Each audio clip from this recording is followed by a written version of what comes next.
I, Bella Hastings, 23 years old, waitress at Murphy's Diner and proud resident of a 400-square-foot apartment in Portland, never imagined my life would be turned upside down because of a debt that wasn't even mine. It all started when my father showed up at my door with that abandoned puppy look I knew so well. "Bella, sweetheart, I need a little favor. Little favor." The last time he asked for a little favor, I ended up working 3 jobs for 6 months. But this time was different. This time, he had gambled away our family home, my grandmother's house, the only thing of value we had, in a poker game with the wrong people. Very wrong people. The kind of people who don't accept excuses or payment plans. And the main creditor? Michael Crane. Yes, that Michael Crane. The real estate mogul from New York, owner of half of Manhattan, with a reputation for being colder than an Alaskan winter and crueler than a B-movie villain. 32 years old, billionaire, sinfully handsome, and according to Forbes, America's most unattainable bachelor. When I received the summons to meet him at his office, an intimidating skyscraper on Fifth Avenue, I honestly thought it would just be a meeting to negotiate a payment. Maybe I could work for him, clean his offices, anything to save Grandma's house. Naive. So naive. Michael Crane didn't want money. He wanted a wife. "I need to solve an image problem," he said, without even looking up from the papers on his mahogany desk. His voice was deep, controlled, the kind of voice accustomed to giving orders. "My board thinks a married man is more trustworthy to conservative investors. You need money. I need a wife. Marriage of convenience for 2 years. After that, amicable divorce and you're free from your father's debt, plus a generous bonus." I laughed. Seriously, I laughed in his face. Because that had to be a joke. But when he finally looked at me, glacial blue eyes that seemed to see straight into my soul, I realized he was serious. Completely serious. "You have 24 hours to decide, Miss Hastings. After that, I'll take legal action against your father, and the property will be confiscated." And that's how I found myself that night, sitting in my tiny apartment, looking at the 200-page contract that basically sold my freedom for 2 years. 2 years married to Michael Crane. I should have run, should have screamed that he was crazy. But all I could think was, maybe this is the opportunity of my life. 2 years of luxury, then I'll be rich and free. Oh, how wrong I was. So wrong.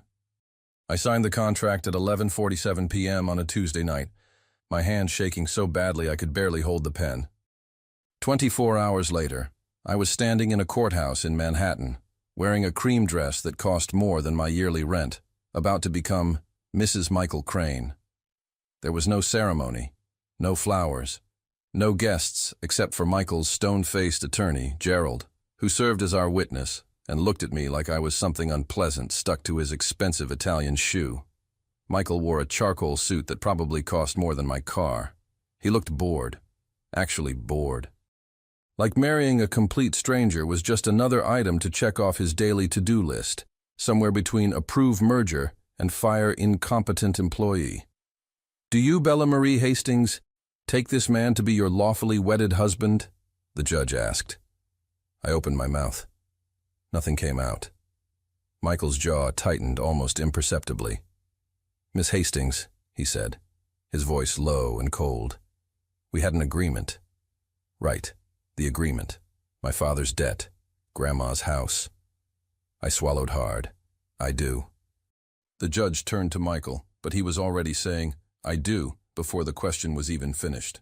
No emotion, no hesitation, just 2 words that legally bound me to a man who looked at me like I was a business transaction, which I suppose I was.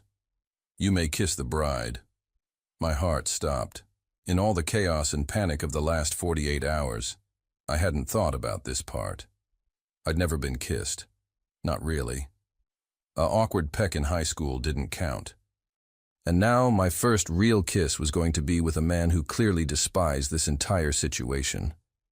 Michael turned to me, and for a brief second, something flickered in those ice-blue eyes.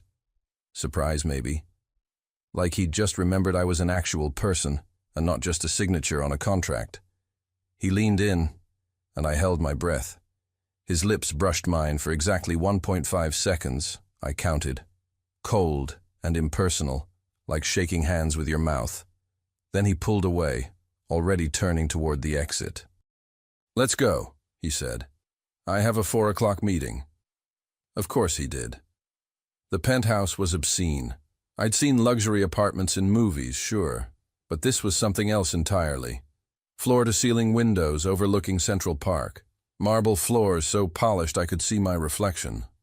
Art on the walls that I was pretty sure belonged in museums. A kitchen bigger than my entire old apartment. "Your room is down that hall. Second door on the left," Michael said, not even looking at me as he headed toward what I assumed was his office. "Mrs. Chen, the housekeeper, stocked your closet. Everything should fit. She's good at that." "Wait," I said, finding my voice. "My room. We're not—" He turned, one eyebrow raised. "Sharing a bedroom? Absolutely not. This is a business arrangement, Miss Hastings. Don't confuse it for anything else. It's Mrs. Crane now, actually," I said before I could stop myself. His eyes darkened. "In public, yes. In private, we don't need to pretend." He loosened his tie with one hand, and I tried not to notice how the movement made his shoulders flex under his shirt. "The rules are simple. In public, you're my devoted wife. We attend events together. You smile. You don't embarrass me. In private, we stay out of each other's way. You have free reign of the penthouse, except my office and bedroom. Use the credit card for whatever you need within reason. Don't talk to the press. Ever. Questions?" I had about 1,000,000 questions, but the way he was looking at me, like I was wasting his valuable time, made them all stick in my throat. "Good." He turned away again. "I'll be working late. Don't wait up." And just like that, he disappeared into his office, the door closing with a decisive click.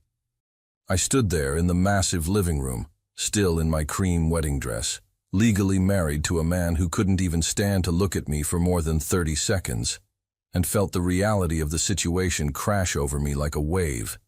2 years. I had to survive 2 years of this.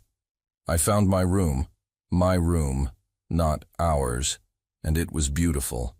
Huge bed with silk sheets, adjoining bathroom with a tub that could fit 3 people. A walk-in closet filled with clothes that definitely weren't my style but probably cost more than a car. I sat on the edge of the bed and called my dad. "Bella, how did it go? Is everything okay? Did you—" "It's done," I said quietly. "The house is safe." "Oh, sweetheart, I'm so sorry. I never meant for this to happen. I'll make it up to you, I swear." "Dad," I interrupted, suddenly exhausted. "Just take care of Grandma's house, okay? That's all I want." After I hung up, I caught my reflection in the mirror across from the bed. I looked like a little girl playing dress-up in expensive clothes, trying to fit into a world that would never accept her. Michael Crane had bought himself a wife the same way he probably bought his cars or his watches, with cold, calculated efficiency. And I had sold myself for the price of my father's mistakes. The worst part? A tiny, stupid part of me had hoped that maybe, just maybe, there was something human underneath all that ice. That maybe this arrangement could become something more. But when I finally changed into the silk pajamas laid out on my bed and tried to sleep in my gilded cage, all I could think about was those cold blue eyes and that emotionless kiss. 2 years suddenly felt like a lifetime. I'd been Mrs. Michael Crane for exactly 5 days, and I'd seen my husband for a grand total of 47 minutes. Yes, I counted. When you're trapped in a golden prison with nothing to do but explore rooms and avoid the housekeeper's pitying looks, you count things. Mrs. Chen was lovely, actually. A petite woman in her 60s who spoke broken English and communicated mostly through kind smiles and incredible cooking. She left meals for me that I ate alone at a dining table that could seat 20. Michael worked. That's all he did. He left before I woke up and came home after I'd gone to bed. The only evidence he existed at all were the coffee cups in the sink and the faint smell of his cologne lingering in the hallway. I was starting to think this was how the entire 2 years would go. Me wandering around this enormous apartment like a ghost, him pretending I didn't exist. Then, on day 6, everything changed. "There's a charity gala tonight," Michael said, appearing in the living room so suddenly I nearly dropped my book. "The annual Crane Foundation event. We need to make our first public appearance as a married couple." I looked up at him, startled. He was wearing dark slacks and a white shirt, sleeves rolled up to his elbows.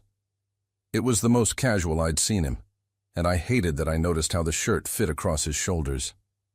"Tonight?" I managed. "As in, a few hours from tonight?" "Yes. A stylist will be here at 4 to prepare you." He checked his watch, probably worth more than a house. "Try to look appropriately enthusiastic about being my wife." "Wow," I said, standing up. "Your romantic speeches really sweep me off my feet." His eyes snapped to mine, and for a second, I saw surprise there. Like he wasn't used to people talking back to him, which, considering he was a billionaire tyrant, probably wasn't far from the truth. "This isn't a romance, Miss Hastings. It's a performance. And tonight, you need to be convincing, or this entire arrangement falls apart." He moved toward his office, then paused. "The dress is red. Wear your hair down, and smile. You have a nice smile." Then he was gone, leaving me standing there with my mouth hanging open. Did Michael Crane just compliment me? The stylist, a fierce woman named Valentina, transformed me into someone I didn't recognize. The red dress hugged every curve I had, and a few I didn't know existed. My hair fell in soft waves down my back. The makeup made my eyes look huge and my lips look, well, kissable. "Bellissima," Valentina declared, clapping her hands. "Mr. Crane will not be able to take his eyes off you." I doubted that. Michael would probably check his phone through the entire event. But when I walked into the living room at 7 p.m., Michael looked up from his tablet and went completely still. His eyes traveled from my face down to my shoes and back up again, slowly, and something heated flickered in their icy depths. His jaw tightened. "That will work," he said, his voice rougher than usual. "High praise," I muttered. His lips twitched. "Was that almost a smile?" "Let's go. The car is waiting." The gala was held at the Metropolitan Museum of Art, because of course it was. The room was filled with people dripping in diamonds and designer labels, all fake smiling at each other while clutching champagne glasses. Michael's hand settled on the small of my back as we entered, and I jumped at the contact. It was the first time he'd voluntarily touched me since our disaster of a wedding kiss. "Relax," he murmured, his breath warm against my ear. "You look terrified." "I am terrified," I whispered back. "Everyone here probably has more money in their wallet than I made in a year. Then fake it. You're my wife now. Act like you belong here." Before I could respond, a couple approached us. The man silver-haired and distinguished, the woman blonde and surgically perfect.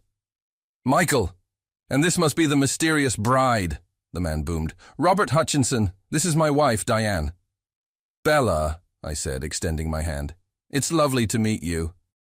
Diane's eyes scanned me up and down, assessing, judging. My. When we heard Michael Crane got married, we all thought it was a joke. He swore he'd never marry.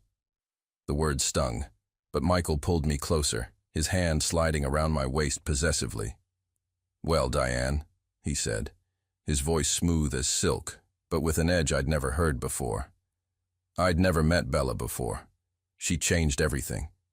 He looked down at me then, and the intensity in his eyes made my breath catch. He was acting. I knew he was acting, but God, he was good at it. "How did you two meet?" Robert asked, genuinely curious. "Through her father," Michael said without missing a beat. "He's an old family friend. The moment I saw Bella, I knew I couldn't let her get away. Lies. All lies. But the way he was looking at me, touching me, made my heart race traitorously in my chest. We made it through 3 more conversations before I excused myself to the restroom, needing a moment to breathe. The women's lounge was mercifully empty, and I gripped the marble counter, staring at my reflection. "Get it together, Bella," I whispered. "It's all an act. He's just a really good actor." When I returned to the ballroom, Michael was talking to a group of men in suits, but his eyes found mine immediately across the room.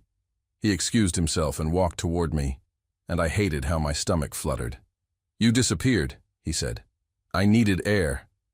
"The vultures getting to you?" I laughed despite myself. "Is that what you call your friends?" "I don't have friends. I have business associates and people who want something from me." He tilted his head, studying me. "You handled Diane well. She's known for making newcomers cry. I've dealt with worse than judgmental socialites. Try serving breakfast to hungover college students at 6 a.m. This time he definitely smiled.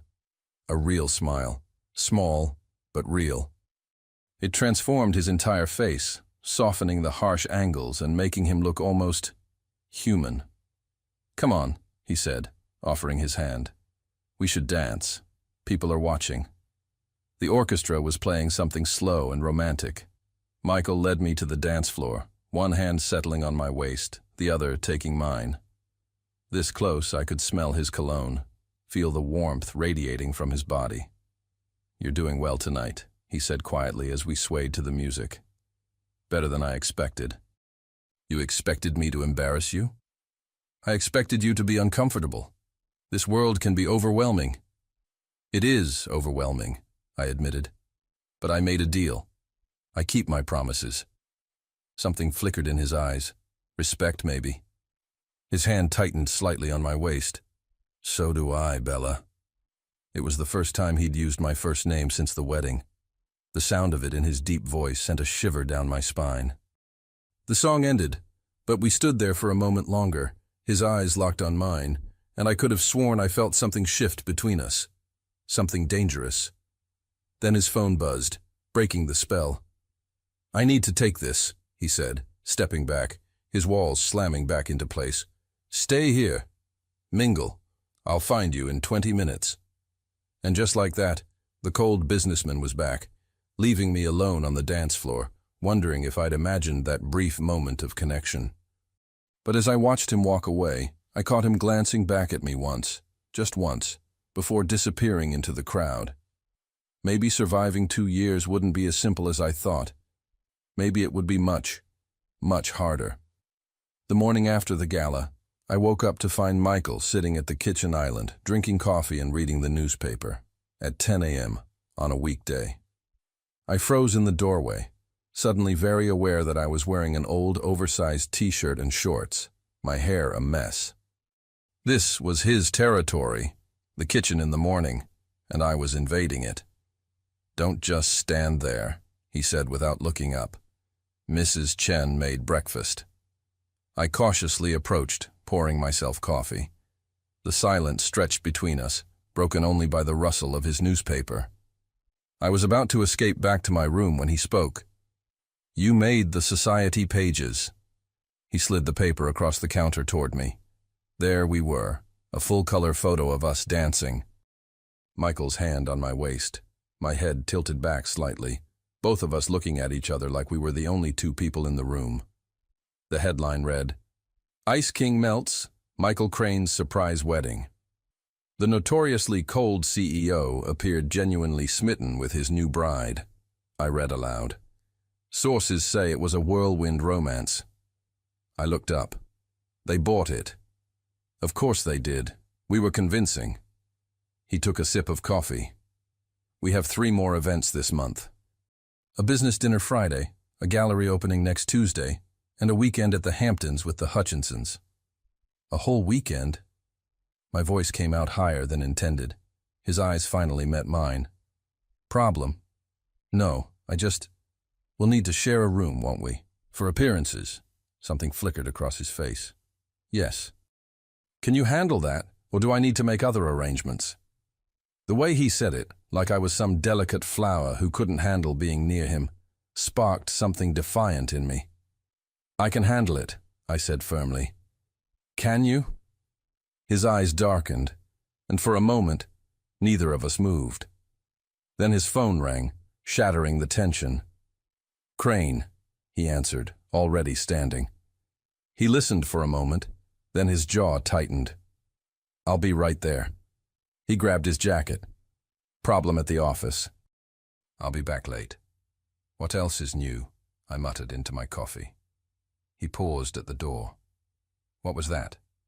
I looked up, meeting his gaze. "Nothing. Have a great day at work, dear husband." The sarcasm was thick, but instead of anger, I saw the corner of his mouth twitch before he left. Friday arrived faster than I wanted. The business dinner was at some exclusive restaurant where the menu didn't have prices.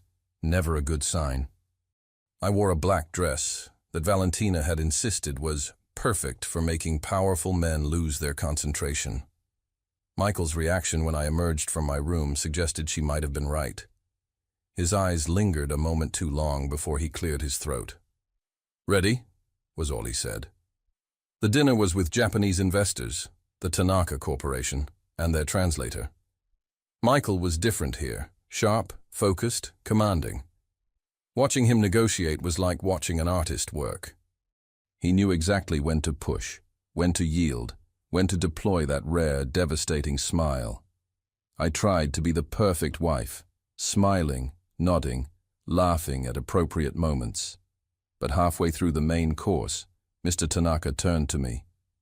"Mrs. Crane, your husband says you're interested in architecture." I blinked. Michael had told them that. Yes, actually. I studied it for 2 years before I had to drop out." "Financial difficulties?" Mr. Tanaka asked kindly. "My mother got sick," I said honestly. "Medical bills. Someone had to work." I felt Michael's eyes on me but didn't look at him. We'd never discussed this, never discussed anything real. "That's admirable," Mrs. Tanaka said through the translator. "Family first. It's clear why Michael chose you." After dinner, in the car ride home, silence filled the space between us. "You studied architecture," Michael finally said. It wasn't a question. "For 2 years. I was going to finish eventually, but then my dad's problem started, and..." I shrugged. "Life happens." "Why didn't you mention this before?" "You never asked." I looked out the window at the passing lights. "You don't actually want to know anything about me, Michael. I'm just a convenient solution to your image problem." The car pulled up to our building. Michael didn't move to get out. "That's not entirely true," he said quietly. I turned to look at him, shocked. "What? You think I chose you randomly?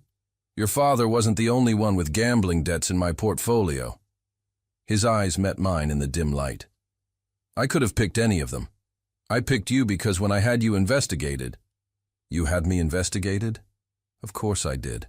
I don't make business decisions blindly." He ran a hand through his hair, a gesture I'd never seen from him before.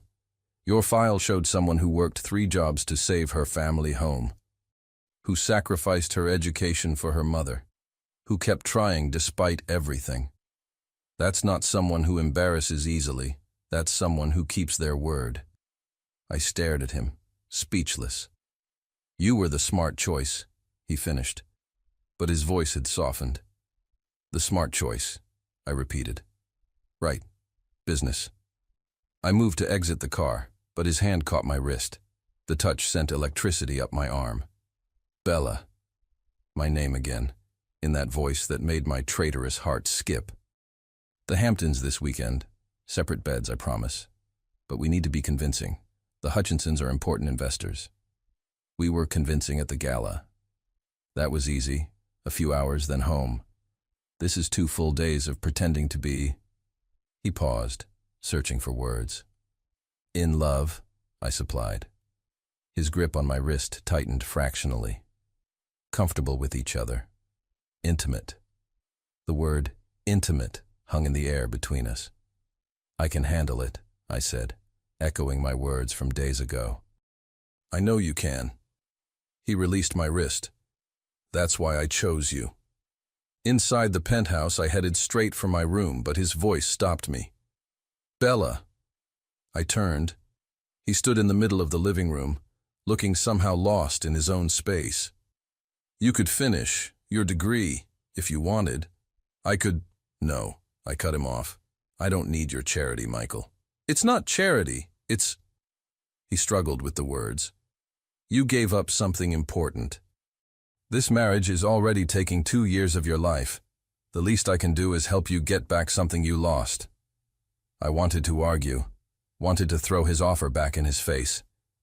But the way he was looking at me, not cold, not calculating, but genuinely offering something, made the words die in my throat. Why do you care? I asked softly. He was quiet for a long moment. I don't know, he admitted. And the honesty in those 3 words shocked me more than anything else he could have said. We stood there, 20 feet apart in a penthouse that felt suddenly too small, and something shifted. Something that scared me. Because hating Michael Crane, resenting this arrangement, that was safe. That was easy. But this moment of unexpected kindness, of seeing the human underneath the ice, that was dangerous. Good night, Michael, I said, retreating to my room before I could do something stupid. Like start hoping this could be something more than a business arrangement. Behind my closed door, I heard him sigh. Good night, Bella. And for the first time since this nightmare began, I fell asleep, thinking about my husband's eyes and wondering what other secrets hid behind all that ice. The Hutchinson estate in the Hamptons was obscene, even by billionaire standards. White columns, manicured lawns, an infinity pool overlooking the ocean, and enough rooms to house a small village. Remember, Michael murmured as we pulled up to the entrance, his hand finding mine. We're newlyweds, madly in love, can't keep our hands off each other. That's a stretch, I muttered, but I laced my fingers through his anyway. His hand was warm, strong, and I tried not to think about how right it felt. Diane Hutchinson greeted us at the door, her smile sharp as a knife. The lovebirds! Come in, come in!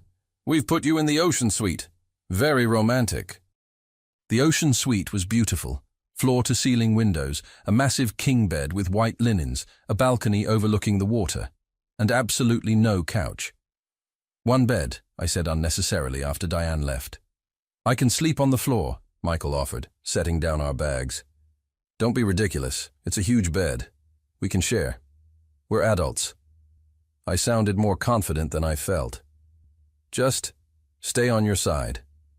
Always do, he said. But something in his tone made me look at him sharply. Dinner that night was an elaborate affair on the terrace. The Hutchinsons had invited 2 other couples, all old money, all watching Michael and me with barely concealed curiosity. So tell us, Diane said, sipping her wine. How does one catch the uncatchable Michael Crane? Michael's arm slid around my shoulders. Bella didn't catch me. I chased her. Really? Robert laughed. I don't believe that for a second. It's true, I said, surprising myself by playing along. He was very persistent. Showed up at the diner where I worked every morning for 2 weeks. That's because you kept getting my coffee order wrong, Michael said, and I could hear the smile in his voice. I was testing you, seeing if you'd complain or adapt. And? Diane leaned forward. He adapted, I said, looking up at Michael. He started ordering whatever I brought him, said he trusted my judgment. It was all lies, of course. Beautiful, elaborate lies. But the way Michael was looking at me, soft, warm, like I was someone precious, made my breath catch. That's actually sweet, one of the other wives said, surprised. Michael pressed a kiss to my temple, and I felt it all the way to my toes. She brings out the best in me. After dinner, we escaped to the beach for a walk. The moon was full, the waves gentle, and for a moment, we could drop the act. You're good at this, I said. The lying. Years of practice in boardrooms. He'd removed his shoes, his pants rolled up to his calves. I'd never seen him so casual. You're not bad yourself. The diner story was inspired improvisation. Quick thinking, I liked it. He paused, looking out at the ocean. My mother used to bring me here when I was young, before she died. The confession was so unexpected, so raw, that I stopped walking, Michael. She loved the ocean. Said it reminded her that some things are bigger than business deals and money. His jaw tightened. My father never understood that. He thought she was weak. After she died, he threw himself into work. Taught me that emotions were liabilities, that attachments made you vulnerable. That's a horrible way to live. It's an effective way to live. I built an empire. I don't get hurt. You don't get anything else either, I said softly. He turned to look at me, and in the moonlight his eyes weren't cold at all. They were sad, lonely. No, he agreed quietly. I don't. I don't know who moved first. Maybe both of us. But suddenly the distance between us closed, and his hand came up to cup my face, thumb brushing my cheek. Bella, he whispered, and it sounded like a question, like a prayer. This is a bad idea, I breathed, but I didn't pull away. The worst, he agreed, but he was leaning in, and I was rising on my toes, and, there you are! Diane's voice shattered the moment like glass. We sprang apart as she approached with her husband. We're starting a bonfire. You lovebirds joining us? Of course, Michael said smoothly, but his hand found mine and squeezed, hard. Back in our room that night, the tension was unbearable. We got ready for bed in silence, me in the bathroom, him in the room. When I emerged in my pajamas, he was already under the covers, staring at the ceiling. I slid into my side of the bed, keeping a careful distance between us. Thank you, he said into the darkness, for tonight. You played the part well. So did you. Silence. Then, was I? Playing. My heart stopped. What? On the beach, before Diane interrupted. He turned to face me, and even in the dim light, I could see the conflict in his eyes. I don't know anymore. Michael, we can't. I know. This is an arrangement, a business deal. 2 years and then we walk away. He laughed bitterly. I've been telling myself that for weeks now. But every time you smile at something I say, every time you challenge me, every time you look at me like I'm more than just a cold bastard with a bank account, you are more, I whispered. You're so much more than you let people see. Don't. His voice was rough. Don't make me into something I'm not. Don't hope for something this can't be. What if I'm not the only one hoping? I challenged. He went still. Bella, you offered to pay for my degree. You told the Tanakas I was interested in architecture. You shared something about your mother that I'm betting you never tell anyone. I propped myself up on my elbow, looking down at him. You can pretend this is just business all you want, Michael. But you're not as good a liar as you think. For a long moment he just stared at me. Then his hand came up, fingers threading through my hair, pulling me down until our faces were inches apart. You're right, he said, his voice barely above a whisper. I'm not. He kissed me, really kissed me. Nothing like that cold peck at our wedding. This was heat and hunger, and weeks of tension finally breaking free. His lips were soft and demanding, his hand tangling in my hair, and I melted into him with a sound that was half gasp, half surrender. When we broke apart, we were both breathing hard. This complicates things, I managed. Considerably, he agreed, but he was smiling. Actually smiling, and it transformed his entire face into something beautiful. The arrangement still stands. 2 years, but he pulled me closer until I was tucked against his chest, his heart thundering under my ear. Maybe we don't have to be miserable for those 2 years. Michael Crane, are you suggesting we actually try to enjoy this marriage? I'm suggesting, he said, pressing a kiss to the top of my head, that I'm tired of sleeping alone in a penthouse with the most fascinating woman I've ever met just down the hall. I tilted my head up to look at him. Fascinating. Infuriating. Brilliant. Beautiful. Each word was punctuated with a soft kiss. And completely destroying every wall I spent 32 years building. Good, I whispered, and kissed him again. We fell asleep, tangled together, the sound of waves outside our window, and for the first time since this arrangement began, I felt something I hadn't dared to feel before. Hope. And maybe, just maybe, the beginning of something real. The ride back from the Hamptons was different. Michael's hand rested on my thigh as he worked on his laptop, a casual intimacy that would have been unthinkable a week ago. Every so often he'd glance at me and smile, small private smiles that made my stomach flutter. "What?" I asked when he did it for the 5th time. "Nothing. Just adjusting to seeing you in my passenger seat." He squeezed my leg gently. "I like it." I liked it too, more than I should. The penthouse felt different when we walked in. Before, it had been a beautiful prison. Now, with Michael's hand in mine as he led me inside, it felt like home. "I need to work for a few hours," he said, sounding genuinely apologetic. "But tonight let's have dinner together. A real dinner. Just us." "I'd like that." He kissed me before heading to his office, a soft, lingering kiss that left me dizzy. "I'll make it quick, I promise." 3 hours later, he still hadn't emerged. I tried not to be annoyed. He was a CEO. He had responsibilities. But some petty part of me wondered if the weekend had been a fluke. If he'd already retreated back behind his walls. I was contemplating knocking on his office door when my phone rang. Unknown number. "Hello? Mrs. Crane?" A woman's voice, cool and professional. "This is Victoria Cross from the New York Tribune. I was hoping to ask you a few questions about your marriage." My blood ran cold. I don't give interviews. Not even to clarify some interesting information that's come to light? About your father's gambling debts and Mr. Crane's convenient timing in paying them off? Oh, God. I have no comment.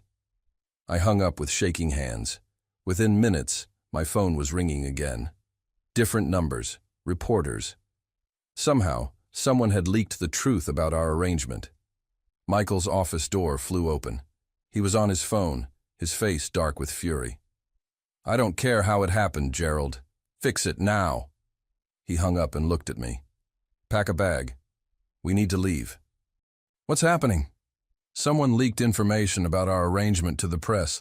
They're spinning it as a sham marriage, a business deal. We have reporters outside the building." He ran a hand through his hair, frustrated. "I'm taking you somewhere safe until this blows over." "Safe? Michael, I can handle some reporters. It's not just reporters." His voice was tight. "I've gotten 3 calls from board members. They're threatening to call an emergency meeting. If they think our marriage is fake, everything I've built could be compromised. And your father? What about my father? Reporters are at his house too. If they dig deep enough, find the contract, the loan documents." He closed his eyes. "This could destroy both of us." Panic clawed at my chest. "So what do we do?" He pulled me into his arms and I felt him trembling. Or maybe that was me. "We weather the storm, together." "But Bella, if this gets worse, if the board forces an investigation..." "The marriage would be annulled," I finished. "And your reputation..." "I don't care about my reputation." He pulled back to look at me, his hands cupping my face. "But your father's debt would still exist. The legal protections in our contract might not hold up. And you..." His jaw clenched. "The media will destroy you. They'll paint you as a gold digger, a manipulator. I can't let that happen. None of this is your fault." "Isn't it?" His laugh was bitter. "I'm the one who proposed this insane arrangement. I'm the one who thought I could control everything, manipulate the narrative. And now..." I kissed him, hard, desperate. "Now we fight back, together, right?" Before he could answer, his phone rang again. He glanced at the screen and his face went pale. "It's Amanda." "Who's Amanda?" "My ex-fiancée." He answered the call, his voice cold. "What do you want, Amanda?" I couldn't hear her response, but I watched Michael's expression shift from anger to shock, to something that looked like devastation. "You did what?" His voice was deadly quiet. "Why?" A long pause. I don't believe you. Another pause. No. No. Stay away from us. If you come near Bella, I swear. He hung up, looking shaken. Michael. She's the leak. He sat down heavily on the couch. Amanda leaked the story to the press. She said she did it because she still loves me, because she wants to save me from making a mistake. A mistake, meaning me. She broke up with me 3 years ago because I was too cold, too focused on work. And now suddenly she wants me back. He looked up at me, and I saw real fear in his eyes. Bella, she's threatening to go public with more information. Details about the contract. She somehow got her hands on confidential documents. How? Gerald. He said the name like a curse. My attorney. They dated briefly last year. He must have given her access. The betrayal in his voice broke my heart. What do we do? I need to call an emergency press conference. Control the narrative before she does.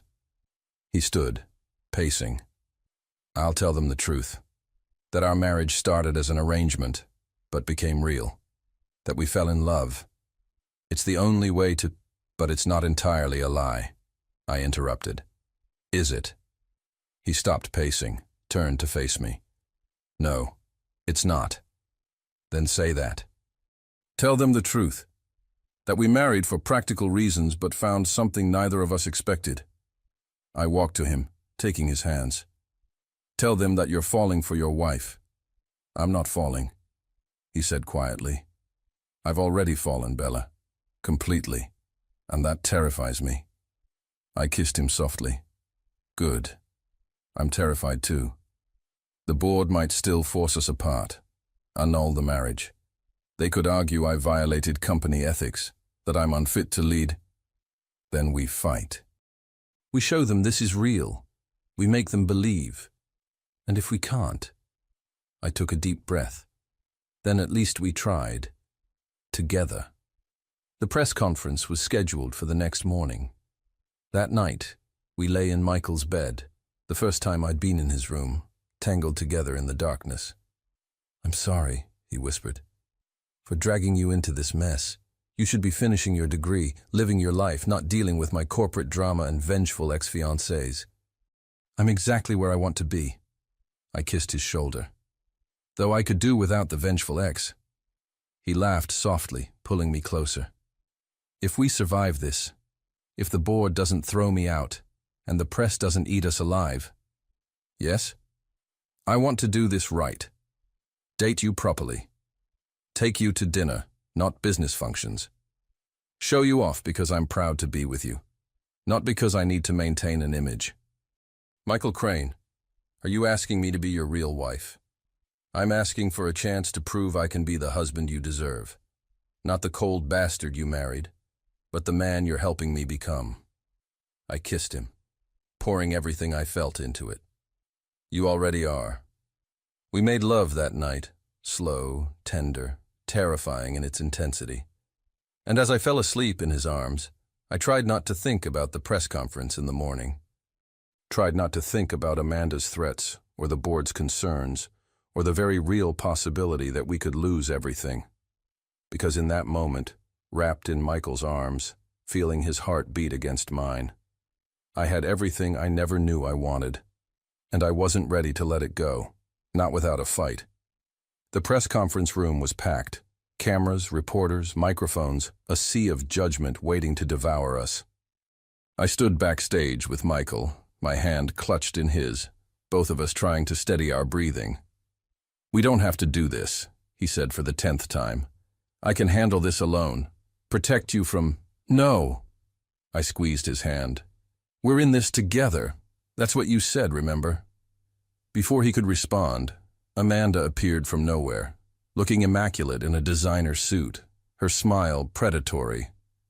Michael, Bella, what a cozy little scene. She walked closer, her heels clicking on the floor. I'm surprised you're going through with this charade. Why not just admit defeat? Why are you doing this, Amanda? Michael's voice was cold, controlled, but I felt the tension in his body. We've been over for 3 years. Move on. Because you deserve better than some waitress playing dress-up. She looked at me with undisguised contempt. Do you really think you can make him happy? You don't understand his world. You're a temporary distraction, and once he gets bored, that's enough. Michael stepped between us, his voice sharp. You don't know anything about Bella or what she means to me. Amanda laughed. Oh, please. You married her to satisfy your board. It's a business transaction. You've built your entire life on transactions, Michael. You're incapable of actual love. You're wrong. My voice surprised me with its strength. I stepped around Michael to face her directly. He's capable of more love than you ever gave him credit for. You wanted him to be less focused, less driven, but you never actually supported what mattered to him. You wanted to change him. I accept him exactly as he is. How noble. Her eyes flashed. And when the money runs out? When this arrangement ends? What then? Then we'll still have each other, I said firmly, because this stopped being an arrangement the moment we actually started seeing each other as people, not contracts. 5 minutes, a production assistant called out. Amanda smiled coldly. Good luck out there. You'll need it. I've already sent all the documentation to 3 major news outlets. By tonight, everyone will know the truth about your sham marriage. She walked away, leaving us standing in the wings, the weight of her threat hanging in the air. Michael turned to me, his face pale. Bella, I can't let you go out there. If she releases those documents, then she releases them. I cupped his face in my hands. Michael, listen to me. I don't care what the press says. I don't care if the whole world knows our marriage started as a deal. Because what matters is what it became. What we became. The board could force us to annul. Then we get married again. For real this time. No contracts. No arrangements. Just us. I kissed him softly. I love you, Michael. Not your money. Not your penthouse. Not your name. You. The man who reads the newspaper at breakfast. Who works too late because he cares about his employees. Who told me about his mother on a moonlit beach. That's who I fell in love with. His eyes glistened. You love me? I love you. He kissed me hard, desperately, and when we broke apart, he was smiling. Really smiling. Then let's go face them, together. The press conference was chaos. Questions shouted from every direction. Cameras flashing. Accusations flying. Michael stood at the podium, his hand never leaving mine, and spoke with a clarity and honesty I'd never heard from him. Yes, my marriage to Bella started as a practical arrangement. My board wanted me to settle down. Her father had debts I could resolve. It was a mutually beneficial agreement. He paused, looking at me. But something happened that I didn't plan for. I fell in love with my wife. The room erupted. More questions, more shouting. Michael raised his hand for silence. I spent my entire life believing that emotions were weaknesses, that love made you vulnerable, that attachments were liabilities.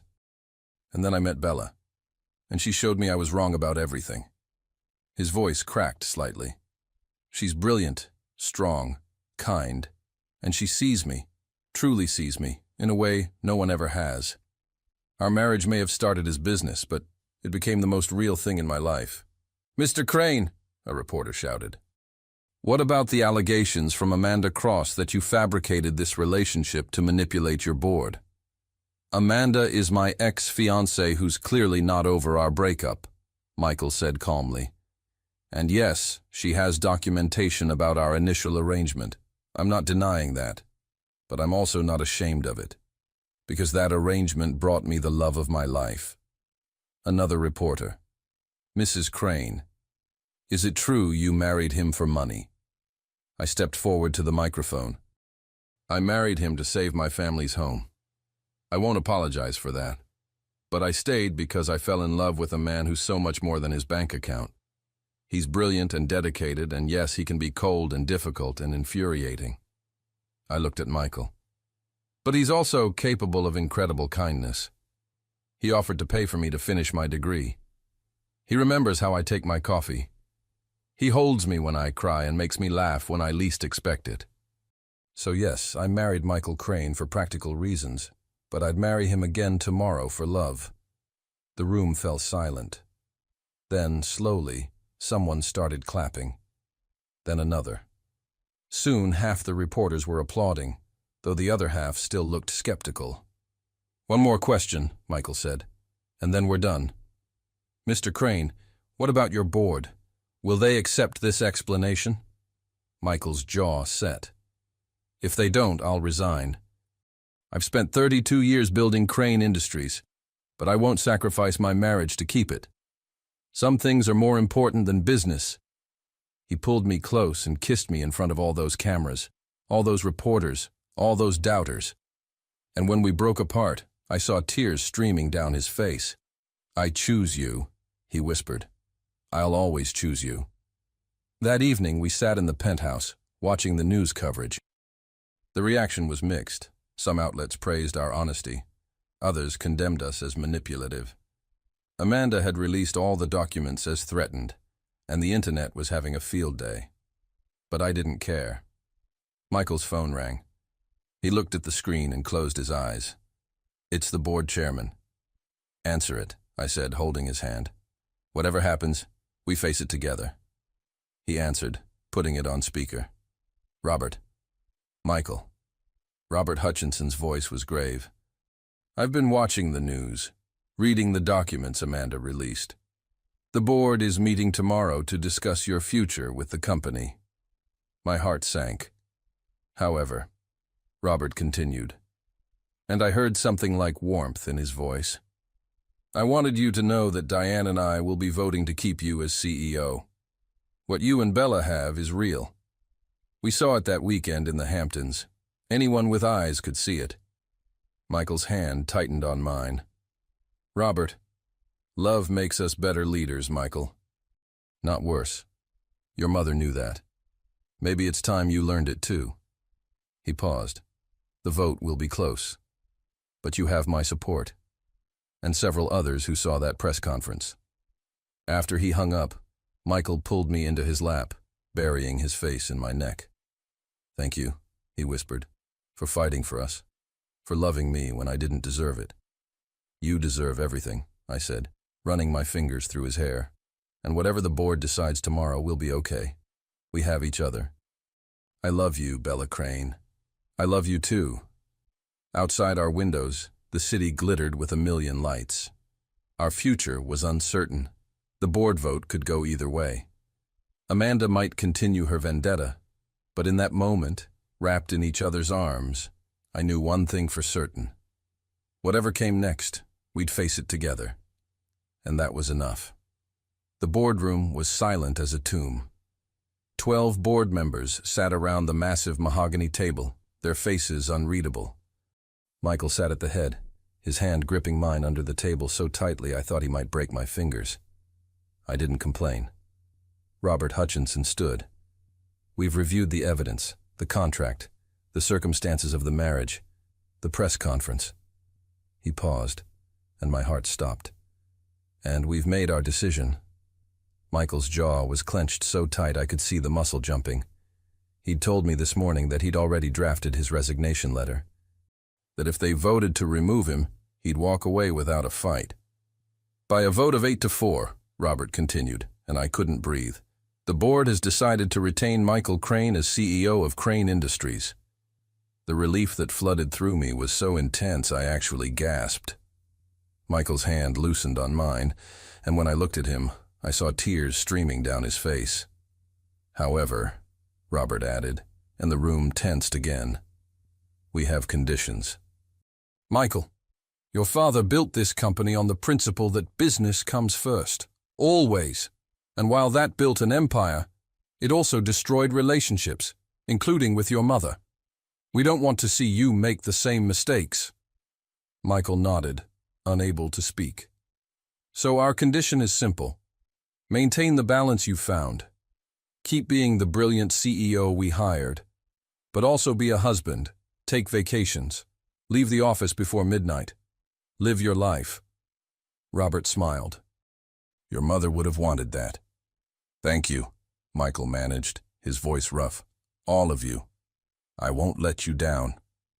As we left the boardroom, Michael pulled me into an empty conference room and kissed me breathless. We did it, he whispered against my lips. We actually did it. You did it. You chose love over fear. That's all you. No. He cupped my face. That's us. You taught me how. 3 months later.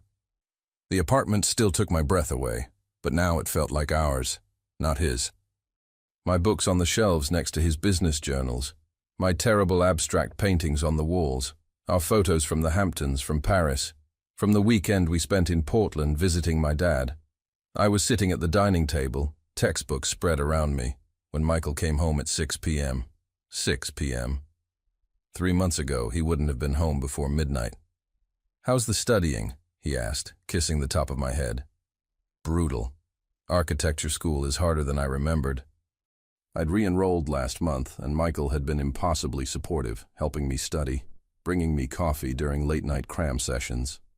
You're brilliant. You'll be fine. He sat beside me, loosening his tie. I have news. Good news or bad news? Good news. Great news, actually. The merger went through. Crane Industries just became the third largest real estate company in North America. I threw my arms around him. Michael, that's incredible! And I did it while still making it home for dinner 3 nights a week. He grinned. My father would be horrified. Your father was wrong about a lot of things. Yes, he was. He pulled me into his lap. Speaking of which, I have something for you. He handed me an envelope. Inside was a deed to my grandmother's house. Michael, what? It's yours. Legally, officially yours. I had my lawyers transfer it into your name only. No strings, no contracts. Just a gift. Tears spilled down my cheeks. You didn't have to. I know. But your grandmother's house was never supposed to be part of our deal. It was never supposed to be leverage. It should be yours, free and clear. He wiped my tears with his thumb. Besides, I figured we'd need somewhere to take our kids for summer vacations someday. I froze. Kids? He smiled, nervous for the first time in months. Eventually, maybe, if you want. I know we never discussed. I kissed him. I want. Someday, when I finish school and you teach me how to not kill every plant I try to grow. Deal. 6 months later, the gallery opening was packed. My gallery opening. 12 of my architectural drawings displayed in a Soho gallery with little red sold stickers on half of them already. Michael stood beside me, his arm around my waist, looking more proud than I'd ever seen him. The one in the corner is my favorite, he said, pointing to a drawing of our penthouse, reimagined as a treehouse. That's because you're biased. Absolutely, he kissed my temple. My wife is brilliant and I'm allowed to be biased. Diane Hutchinson approached, smiling warmly. She and I had become unlikely friends over the past months. Bella, these are stunning. I want to commission you for our beach house renovation. Really? Really? You have a gift. She looked at Michael. You both look happy. It's nice to see. After she walked away, I leaned into Michael. We are happy, aren't we? Happier than I ever thought possible, he admitted. Sometimes I still can't believe you chose me. I'll choose you every day for the rest of my life. 2 years later. The anniversary party was Robert's idea. 2 years since that press conference that changed everything, he'd said. We should celebrate. But Michael and I both knew the truth. It had been 4 years since our courthouse wedding. 4 years since I'd signed that contract with shaking hands, terrified of the man I was binding myself to. 4 years, and I couldn't imagine my life any other way. I stood on our balcony, looking out at Central Park, my hand resting on the small swell of my belly. 6 months pregnant with a girl. Michael wanted to name her Charlotte, after his mother. I'd cried for an hour when he suggested it. There you are. Michael wrapped his arms around me from behind, his hands covering mine on my stomach. Hiding from our own party? Just taking a moment. I leaned back against him, thinking about how much has changed. Everything's changed. He kissed my neck. I'm not the same man I was 4 years ago. Neither am I. You graduated top of your class, started your own architectural firm, made me take actual vacations, convinced me to adopt a dog. You love Biscuit. I tolerate Biscuit. But he was smiling. The point is, you transformed everything. Made me believe in love, in family, in happiness beyond spreadsheets and quarterly reports. I turned in his arms. You did the same for me. Gave me confidence, supported my dreams, showed me what it means to be truly partnered with someone. Bella Crane, will you marry me? I laughed. We're already married. I know. But 4 years ago, we got married in a courthouse with a bored judge and my lawyer as a witness. No flowers. No celebration. No joy. He pulled a small box from his pocket. I want to do it again, a real wedding, with all our friends. Your father walking you down the aisle, our daughter as a flower girl in a few years. She'll be a newborn, Michael. Then we'll wait until she can walk. He opened the box, revealing a new ring, different from the one he'd given me 4 years ago. This one was vintage, delicate, with a single diamond surrounded by sapphires. This was my mother's. She left it to me before she died, said I should give it to someone who made me believe in love. I was crying now, full-on sobbing. Yes, yes, I'll marry you. Again, as many times as you want. He slid the ring onto my finger and kissed me as the sun set over Manhattan, our friends and family inside celebrating, our daughter safe beneath my heart, our dog probably destroying something expensive in the living room. 4 years ago, I'd been a waitress forced to marry a cruel millionaire to save my father's house. I'd thought my life was over. I'd been so wrong. My life was just beginning, and it was more beautiful than I'd ever dared to dream. The end.